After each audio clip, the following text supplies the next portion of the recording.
অর্থ ও পরিকল্পনা মন্ত্রী আমির খসরু মাহমুদ চৌধুরী বলেছেন, দেশের খুবই খারাপ অর্থনৈতিক অবস্থা থেকে উত্তরণের জন্য ট্যাক্স বাড়ানো, দেশি বিদেশি বিনিয়োগ বৃদ্ধি এবং কর্মসংস্থান তৈরি করতে হবে।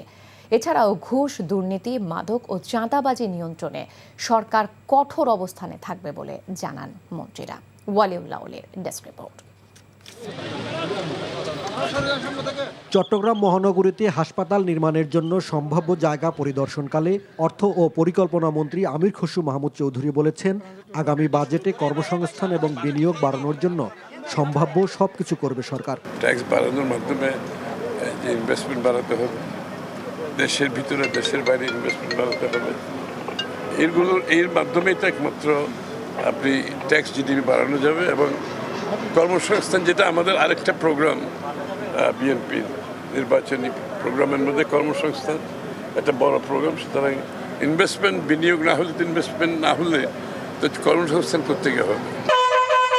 সমাজ কল্যাণ ও মহিলা ও শিশু বিষয়ক মন্ত্রী অধ্যাপক ডাক্তার AZM জাহিদ হোসেন বলেছেন, ফ্যামিলি কার্ড নিয়ে কেউ যেন বিভ্রান্তি ছড়াতে না পারে সে লক্ষ্যে কাজ করছে সরকার। কোনো ধরনের দুর্নীতি কোনো পর্যায়ে ইনশাআল্লাহ বর্তমান সরকার এবং বর্তমান প্রশাসনের সাথে সংশ্লিষ্ট কর্মকর্তা কর্মচারীরা কোনো দুর্নীতি ইনশাআল্লাহ লিপ্ত হবে না।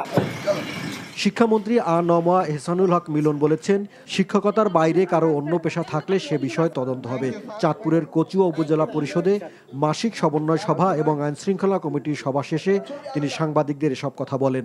শিক্ষকতার বাইরে অন্য পেশা, এটা তো পারমিশন নিতে হয়।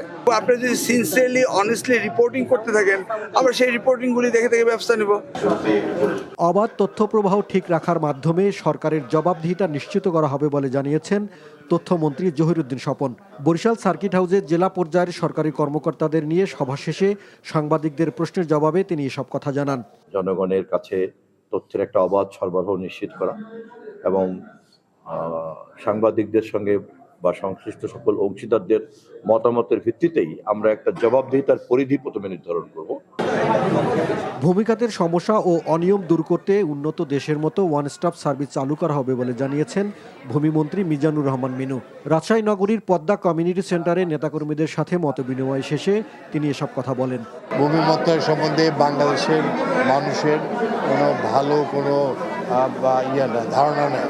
আমরা চাচ্ছি যে সবাই মিলে, আমি আমার সঙ্গে আমার প্রতিনিধি, আমাদের সরকার অত্যন্ত স্বচ্ছতার সঙ্গে সততার সঙ্গে আমরা যেন কাজ করতে পারি।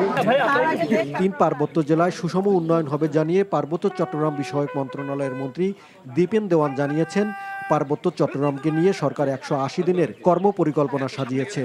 এখানে প্রথম বলতে কোনো কিছু না, এখানে সম্প্রীতির বিষয় আছে, স্বাস্থ্য, চিকিৎসা, আইন শৃঙ্খলা পরিস্থিতি, সব ক্ষেত্রে আমি অগ্রাধিকার দেব।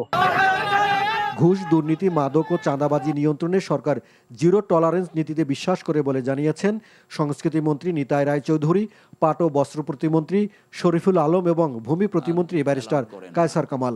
অতএব আমি ওয়ালিউল্লাহ ওলি, NTV নিউজ ডেস্ক।